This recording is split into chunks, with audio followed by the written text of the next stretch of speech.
Welcome to the deep dive. Today we're talking about something that can pop up on a blood test and cause a bit of worry. High liver enzymes. Exactly. It sounds technical, but really they're just little signals, that your liver might be under some stress. So for this deep dive, we've gone through a load of material, leaning heavily on the great insights compiled by Blood Test UK. And our mission today is pretty simple. We want to explain why those signals are going off, especially here in the UK, and maybe more importantly, show how simple the fixes can be. Okay, let's get right into it. When we say high liver enzymes, what about things like ALT, AST? What are the big things causing them to rise for people in the UK? Well, the sources point to four really big culprits. And number one, it won't be a huge surprise, is alcohol consumption. Right. The data that Blood Test UK pulled together highlights an NHS statistic that's, it's pretty sobering. About 1 in 4 adults in the UK drinks enough to be at risk of significant liver damage. 1 in 4. That's a huge number. And it's often invisible damage, isn't it? Until you get a test like this. That's the danger. The next big one is viral infections. We're talking specifically about hepatitis B and C.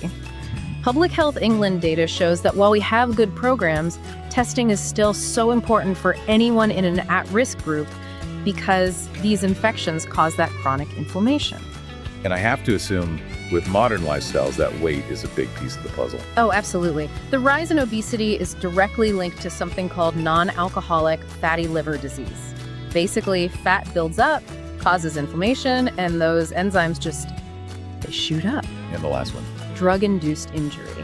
And this is one people might not think about. We're talking about misusing very common over-the-counter drugs like paracetamol. Wow. Yeah, or even some prescription drugs like statins. If the dosage isn't followed perfectly, it can put the liver under acute stress. So that's a pretty daunting list of problems. But this is where the story gets interesting, right? Let's talk about the solutions, the wins.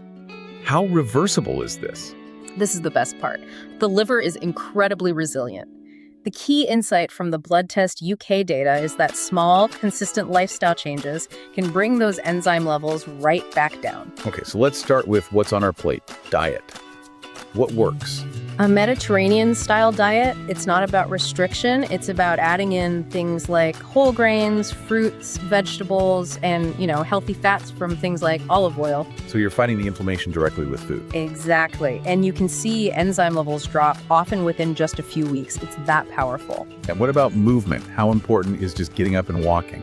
It's non-negotiable, really. The British Heart Foundation recommends 150 minutes of moderate activity a week. That's just a brisk walk, a bit of cycling, even gardening. Simple things. It's a double win. It helps your liver function and improves your whole metabolic health. Okay, and the final piece, the one we all struggle with, stress. How does that fit in?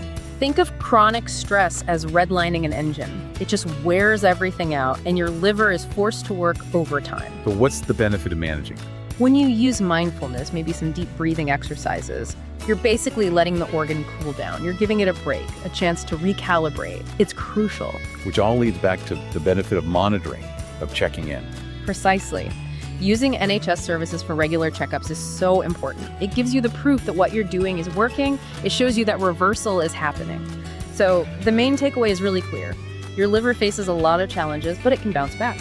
Small changes in how you eat, move, and handle stress can completely turn those high enzyme readings around and just lead to much, much better health. And for this deep dive, we've been using the fantastic, comprehensive insights gathered by Blood Test UK. And remember, your GP is always your best resource on this journey. So what does all this mean? We've seen that the liver is an amazing organ, capable of healing itself from serious trouble. So here's the thought I want to leave you with. If we know that just 30 minutes of walking and 5 minutes of quiet breathing can physically improve your health signals, what's the one thing stopping you from starting that simple habit today?